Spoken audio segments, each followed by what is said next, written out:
Bəzi adamlar deyir ki, oğlum yaxşı idi uşağım. 15 yaşdan sonra gördüm pozuldu.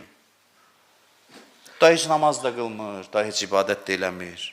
Harama meyllənir, kobudluq eləyir, özünü pis aparır. Bilirsən, baxırsan, görürsən ki, bu ailədə 7 yaşdan 14 yaşa qədər tərbiyənin ikinci mərhələsində lazım olan işlərə riayət eləməyiblər. Bilirsiniz, nə ediblər? Çox istəyir o uşağını, deyir, dəymə, qoy yatsın.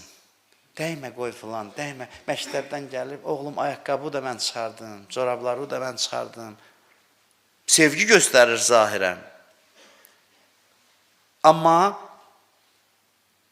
o uşağa ən böyük xəyanət eləyir ki, o qədər zəifləyir ki, sonra cinsi meyl gələndə, başqa başlayır, o istəklər axını gəlir, bu qədər zəifdir ki, heç nə ilə mübarizə aparmağa ata-ana şərait yaratmayıb bunun üçün və zəifləyir və başlayır, sonra onun fəsadlarını ömrünün axırına can hiss eləməyə, bundan din düşməni də çıxar. Zarafat bir məsələ deyil. Və bu uşaqdan din düşməni də çıxar.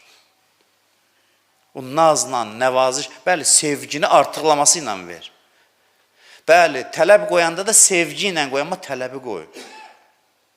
Hərdən vadar elə ki, istəyinə qarşı getsin.